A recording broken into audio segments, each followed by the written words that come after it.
Assalamualaikum warahmatullahi wabarakatuh. Perkenalkan, nama saya Muhammad Ilham Darmawan, kelas 12 IPS 1, SMA Negeri 12 Kota Tangerang. Guru mata pelajaran Ibu Latifah Hasan. Kali ini saya akan menjelaskan sedikit mengenai teks editorial. Teks editorial adalah sebuah artikel dalam surat kabar yang merupakan pendapat atau pandangan redaksi terhadap suatu peristiwa yang aktual atau sedang menjadi perbincangan hangat pada saat surat kabar itu diterbitkan. Teks editorial merupakan opini atau pendapat yang ditulis oleh redaksi sebuah media terhadap isu aktual di masyarakat. Meskipun teks editorial adalah opini atau pendapat, namun dalam penulisannya tidak bisa sembarangan. Penulisan pendapat atau opini harus dilengkapi dengan fakta, bukti, dan argumentasi yang logis. Setidaknya terdapat dua tujuan dari teks editorial. Pertama adalah mengajak pembaca untuk ikut berpikir tentang isu aktual yang sedang hangat dibicarakan atau sedang terjadi di kehidupan sekitar. Kedua, bertujuan untuk memberikan opini atau pandangan redaksi kepada pembaca terhadap isu yang sedang berkembang. Terdapat tiga struktur yang menyusun teks editorial atau opini, yaitu pernyataan pendapat atau tesis, dua argumentasi, dan pernyataan atau penegasan ulang. Di sini saya akan mengambil materi teks editorial berjudul Virus Corona Membunuh Manusia Namun Membangkitkan Rasisme.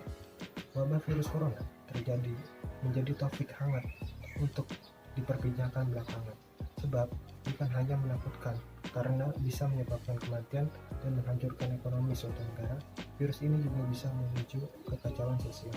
Seperti dilaporkan CNN Internasional, virus corona yang berasal dari Wuhan, China telah memicu lahirnya rasisme. Seiring meningkatnya ketakutan akibat wabah ini, rasa takut terhadap orang China juga meningkat. Berbagai kelompok masyarakat di belahan dunia bahkan sampai melabeli orang-orang Cina sebagai suatu yang berbahaya. Mereka dituding membawa virus corona. Salah satu contoh nyata sikap rasisme ini terlihat di Prancis. Sebuah surat kabar di negeri Eiffel dilaporkan menjadi tulisan Yellow Alert atau peringatan kuning sebagai headline. Tulisan itu diletakkan di samping foto seorang wanita Cina yang mengenakan masker. Corona membuat tingkat rasisme dan kebencian orang ke Cina naik 900%.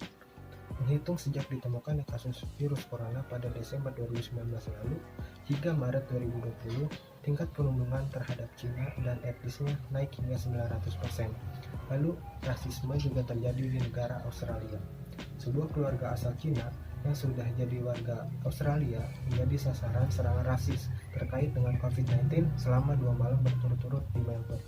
Pada abad ke-19 di Amerika Serikat, ungkapan itu menunjukkan arti bahwa seorang Cina tidak bersih, tidak beradab, dan tidak bermoral. Cina juga saat itu dianggap sebagai ancaman bagi dunia.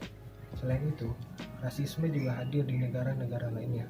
Banyak orang keturunan Asia yang tinggal di luar negeri mengatakan mereka diperlakukan seperti patogen berjalan. Terlepas dari peristiwa itu, saat ini hampir seluruh dunia mempunyai tujuan yang sama, yaitu melawan COVID-19 dengan menerapkan protokol kesehatan dan harus menyingkirkan hal-hal lain yang dapat menyebabkan kepercayaan persatuan.